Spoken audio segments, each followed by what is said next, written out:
Mga kabayan, sa wakas umamin din itong si Senator Amy Marcos sa mga usapan sa social media na may ginagawang demolition job ang kampo ng Kamara para sa mga Duterte partikular kaya BP Inday Sara dahil si Inday umano ang pinakamalakas na kandidato sa darating na 2028 eleksyon.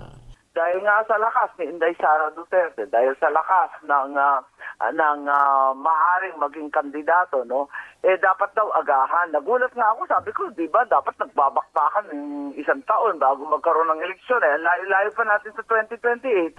Sinabi ni Senator Amy na ikinagulat niya ang mga dumarating sa kanyang impormasyon kung saan ay isang grupo ng mga kano ang nagpapayo sa mga kalaban ni Inday na mas magandang umpisahan na nila ang paninira at demolition job sa mas malakas na kalaban kung saan ay ito nga ang nangyayari sa mga Duterte.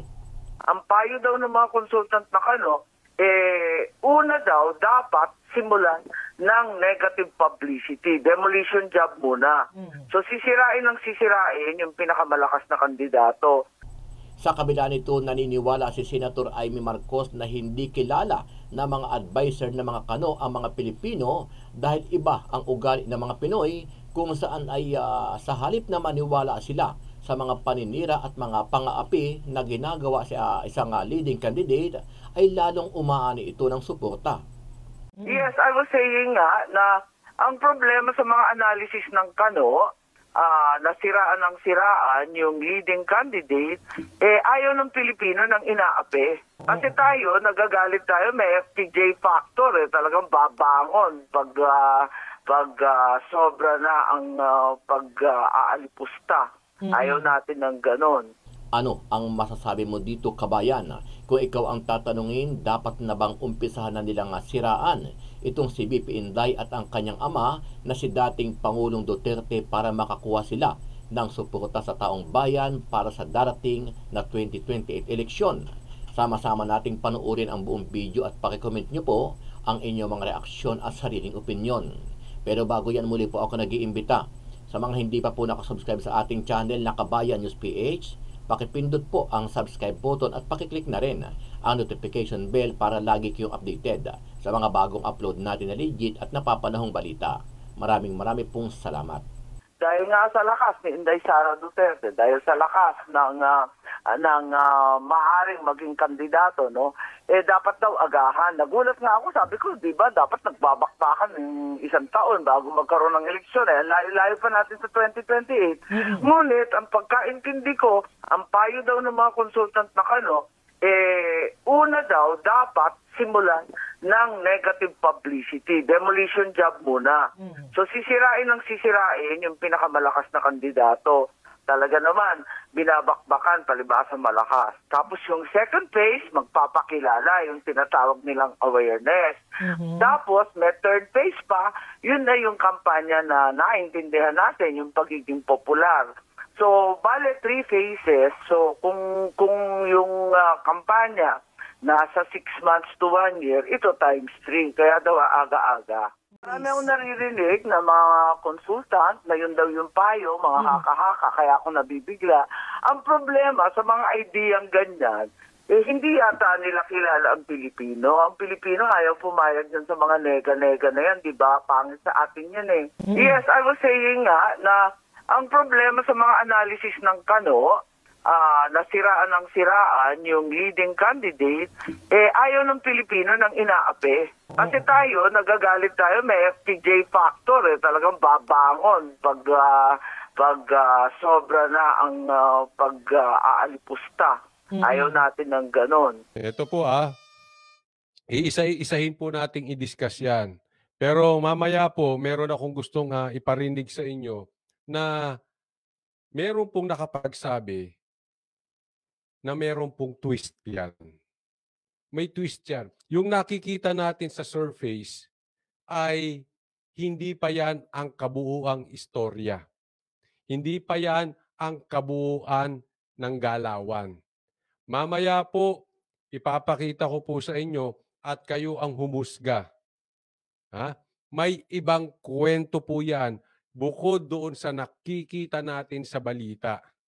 Ipapaliwanag ko, kayong humusga kung sa tingin ninyo totoo yung narinig ko at isinabi sa atin ng ating informant. Wag po kayong manghihina. Tuloy lang po ang laban. Ganun lang po talaga ang mundo, no? Sabi nga, in the last days,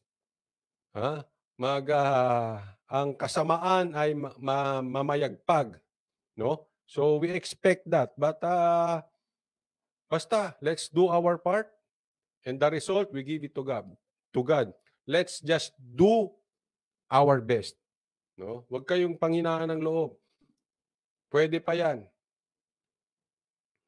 Basta, magsama-sama tayo. Basta, huwag tayong papabudol ulit.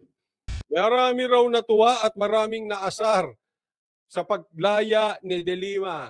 O kayo nga, sige, gusto ko marinig at pati na rin yung mga manunood ng replay. Gusto kong marinig ang inyong side, ang inyong take sa paglaya ni De Lima.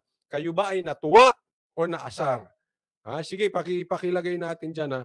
Natuwa or naasar? O, eto na, ang reyna ng Sausaw. Isa si Senator Risa Ontiveros sa mga nagbunyi sa pagpayag ng korte na makapagpiyansa si Senator Laila De Lima. Sobrang laking vindication ito para kay Sen. Leila at para sa buong oposisyon. May napansin kayo? Senator, parang hindi ka nagbabasa. Wala ka bang papel? O, kaya lang, baka mayroong binabasa yan dito, no? Hindi lang natin alam. Pero totoo ba yan? Galing sa puso? Pero alam nyo, kung ito ay hindi talaga nagbabasa, tingnan nyo po, iba yung galing sa puso niya, yung sinasabi niya, di ba? Iba eh. Nasa puso niya kasi yung pagsawsaw. Tuwan-tuwa siya, ngiting-ngiti. Sige, Senator, palapad ka pa ng papel para ikaw na ang patakbuhin ng mga kaalyado mong dilaw sa susunod na presidential election. Talagang itong si Ontiveros, no? Si Sen. Leila na miyembro ng oposisyon na pinaka-sumalo, ng pinaka-malalakas na dagok mula sa Administrasyong Duterte. Si Sen. Leila na... Anong nagawa niya? Dumanggap ng akusasyon sa Administrasyong Duterte? Pero ba siya talagang nagawa? Lalim ng tatlong walang kakwenta-kwentang kaso. Wala bang kwentang kaso yung drugs? Hindi, matanong kita, Senator Ontiveros. Matanong ko na rin si De Lima. Siya ba willing magpa-drug test? Tanong lang naman. Kasi sabi niyo walang kakwenta-kwenta eh. Kayo po ba naniniwala na hindi nagdroga si De Lima? Nagtatanong lang. Ako hindi ko rin alam. Ba't hindi nyo ipa-drug test? At kailangang hintayin na isa-isang mag-recant yung mga di umanong saksi laban sa kanya. Yan ang pinagmamalaki niya na antayin pang isa-isa mag-recant yung mga saksi laban sa kanya. Ganito po yan. Paliwanag ko po sa inyo, Mahirap po kasi maging witness. Mahirap. Sa katunayan, delikado ang buhay mo kapag ikaw ay witness. Ay intindihan?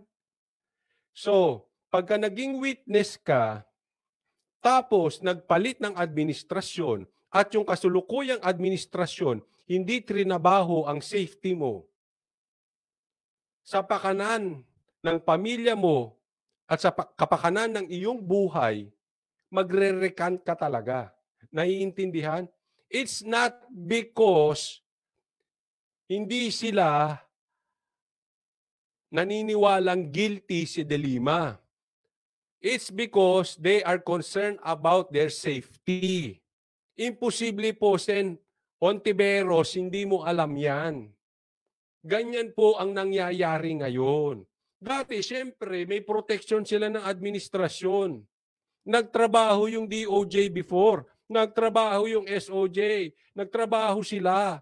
Poprotektahan namin kayo basta sabihin nyo ang totoo. Ngayon, pag walang protection, Kahit sa kanino, wag po tayong magsinungaling. Babawiin mo lahat yung sinabi mo eh. As long as sabihin nila, o sige, bawiin nyo yan, protected kayo. Kasi nagpalit ng administrasyon. Obvious ba? Pagkapalit ng administrasyon, naging iba ang kwento. Yan ang talagang nangyari dyan.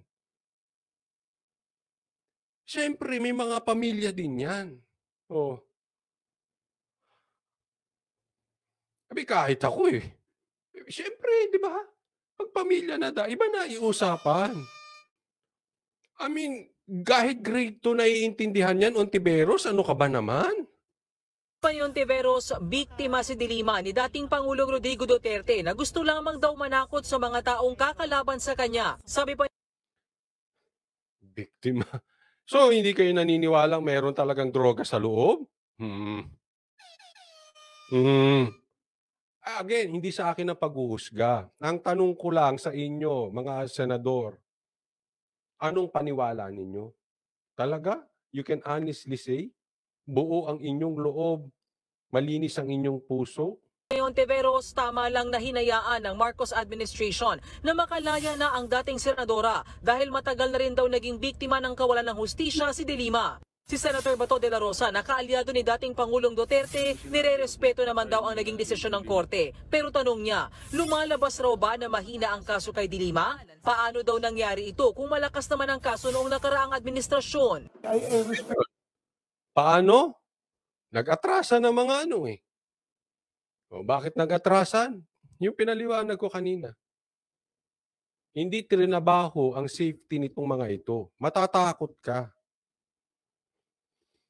Court decisions, as I always also observe, separation of powers. So, respetuhin natin kung anong decision ng korte.